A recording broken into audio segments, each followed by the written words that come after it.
बोलो श्री कृष्ण भगवान की जय हो। श्रीमद् भागवत महापुराण की जय। श्रीमद् भागवत महापुराण में तीसरा अध्याय भगवान श्री कृष्ण का जन्म। बोलो श्री कृष्ण भगवान की जय हो। श्री सुखदेव जी ने कहा, परीक्षित, रोहिणी नक्षत्र आने पर आकाश के सभी ग्रह नक्षत्र और तारे शांत हो गए। शुभ गुणों से युक्त अत्यंत सुहावना वक्त आ गया। देवकी और वासुदेव का अंतकरण पूरी तरह शुद्ध हो गया।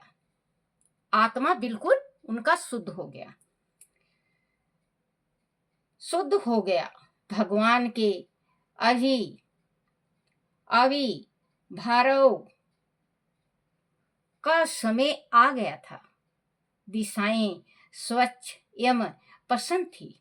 निर्मल आकाश में तारे जगमगा रहे थे। पृथ्वी पर स्वतंत्र मंगलमय वातावरण उपस्थित हो गया था। नदियों का जल शांत था। सरोवर में रात्रि में भी कमल खिले थे। वन में वृक्ष पर रंग बिरंगे पुष्प खिले रहे थे। पक्षी चहचहा रहे थे और भौरे गुंजार कर रहे थे। शीतल मंद और पवित्र आयु चल रही थी। ब्राह्मणों के अग्निहोत्र की कभी न बुझने वाली अग्नियां जो कंस के अत्याचारों से बुझ गई थी, सहसा अपने आप जल उठे। सभी देवगण आकाश में पुष्पों और वाद्य यंत्रों को पकड़े भगवान के जन्म की प्रतीक्षा कर रहे थे। किन्नर और गंधर्व मधुर स्वर में भगवान की स्तुति कर रहे थे। भगवान के अवतार का समय आ गया था। चारों ओर घनघोर अंधकार का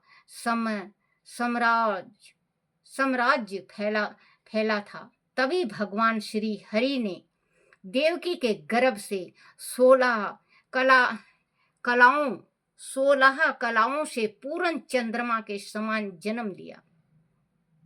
राजन वासुदेव जी ने अपने सामने कमल के समान बड़े बड़े नेत्र वाले श्याम वरण मेघ के समान बालक को देखा। बोलो श्री कृष्ण भगवान की जय। हाथी घोड़ा पाल की मदन गोपाल की, हाथी घोड़ा पाल की मदन गोपाल की, हाथी घोड़ा पाल की मदन गोपाल की। बोलो श्री कृष्ण भगवान की जय हो।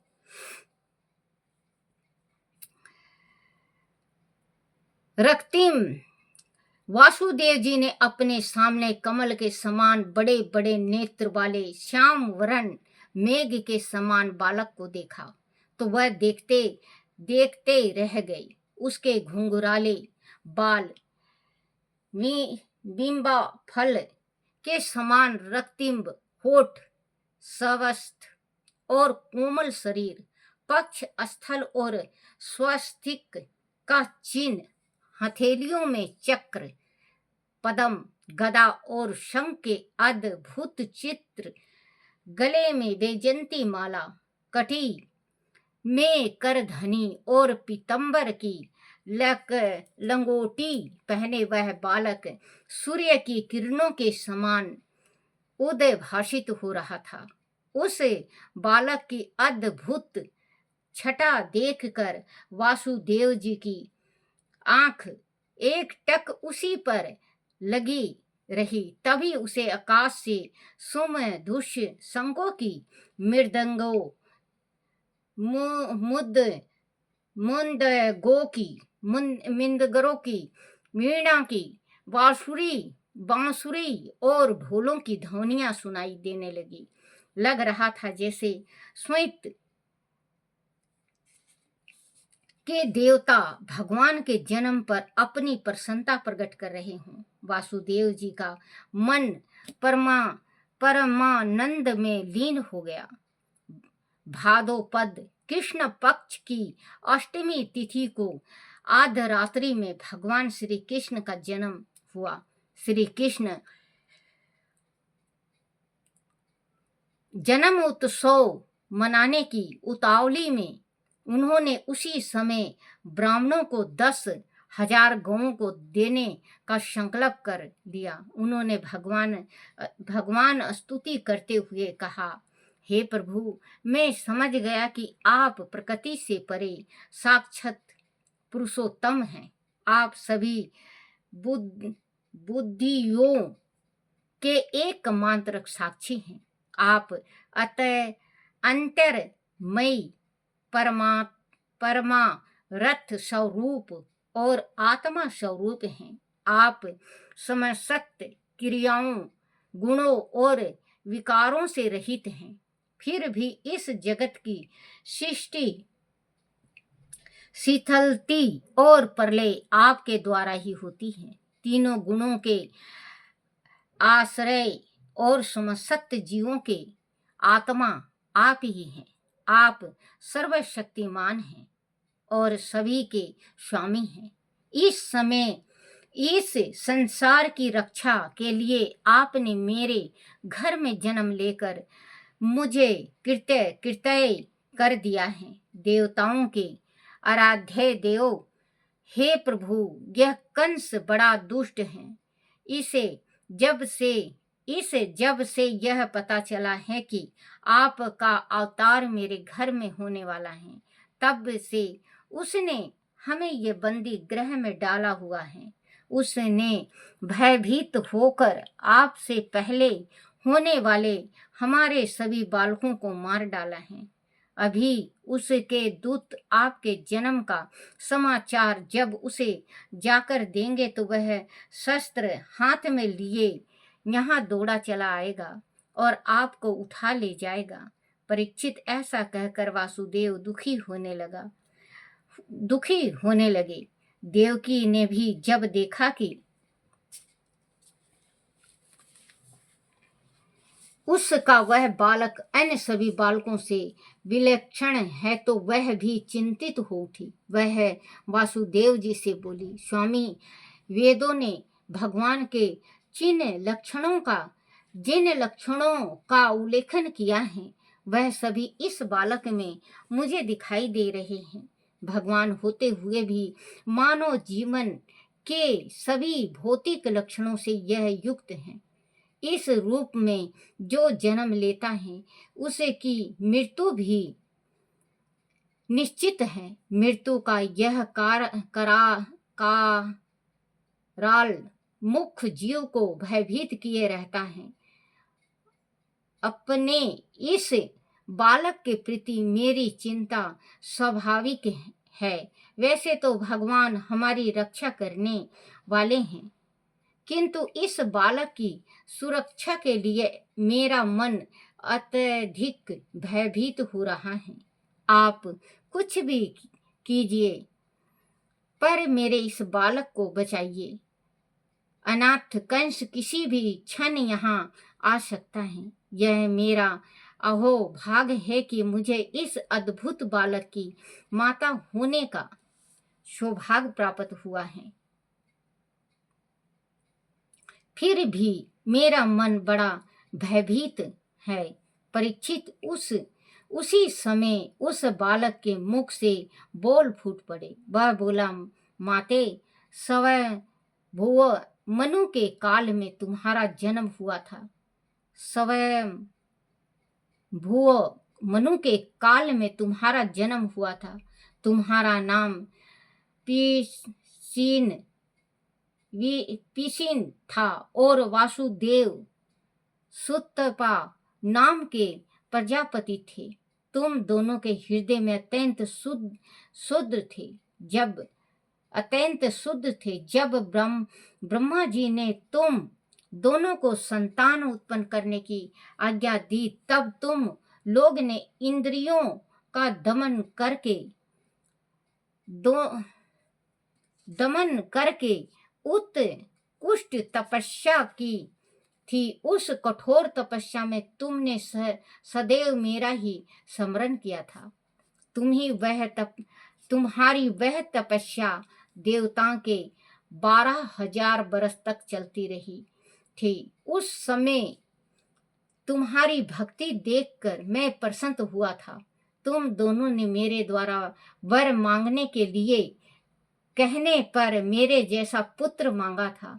मेरी माया से मोहित होने के कारण तुमने मोक्ष नहीं मांगा था।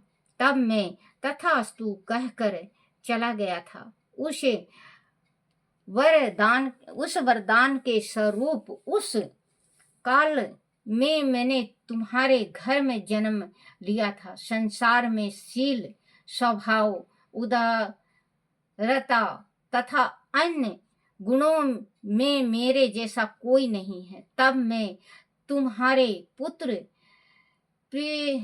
श्री गर्भ के रूप में गर्भ के रूप में विकसित हुआ था। फिर दूसरे जन्म में तुम हुई अदिति और वासुदेव हुए कश्यप। उस समय भी मैं तुम्हारे उपेंद्र नाम का पुत्र हुआ। तब मैं छोटा होने के कारण वामन रूप में विकसित हुआ। तुम्हारे यहाँ इस तीसरे जन्म में भी मैं तुम्हारे पुत्र के रूप में जन्मा हूँ। मेरी वाणी सदैव सत्य होती है। मैंने तुम्हें पूर्व अवतार का स्मरण कराने के लिए अपना यह रूप दिखाया है। तुम दोनों मेरे प्रति सदैव पुत्र भाव ही रखना। ब्रह्मा भाव तुम्हारे मन में ही रहना चाहिए। इस प्रकार सले स्नेह और परमानंद की प्राप्ति तुम्हें होगी। परीक्षित भगवान इतना कहकर चुप हो गए। उन्होंने तत्काल एक साधारण शिशु का रूप धारण कर लिया। तब भगवान की प्रेरणा से वासुदेव ने उन्हें अपनी गोद में उठा लिया। उसी समय नंद की पत्नी यशोदा के गर्भ से महामाया ने जन्म लिया। उसी योग माया ने द्वारपाल और सभी पूर्ववासियों की समस्त इंद्रियां चेतना हर ली। वह सभी अचेत होकर सो गए। बंदी गृह के बंद दरवाजे अपने आप खुल गए। आकाश में घन घोर घटाएं उमड़ पड़ी और गर्जना के साथ भयानक वर्षा होने लगी। बेगुत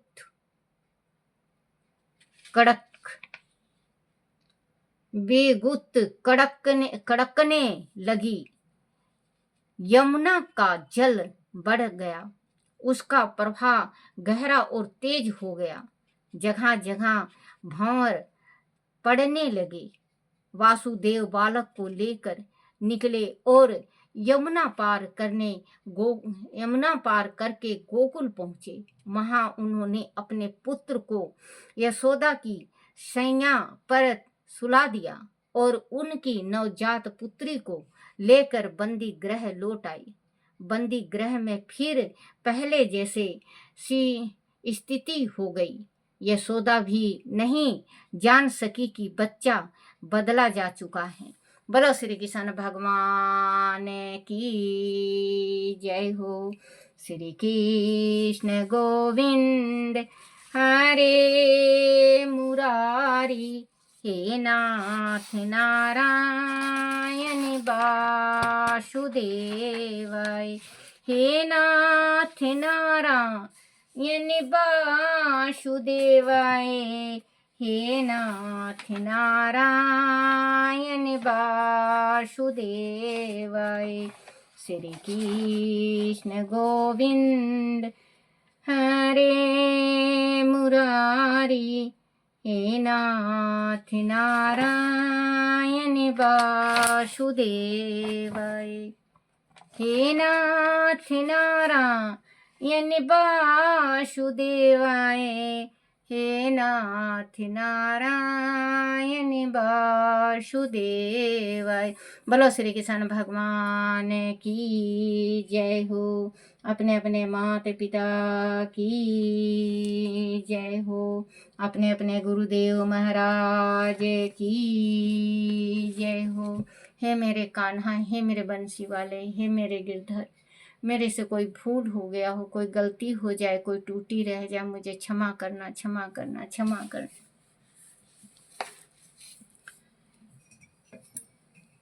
आरती श्री भागवत भगवान की है आरती, पापियों के पाप को है तारती।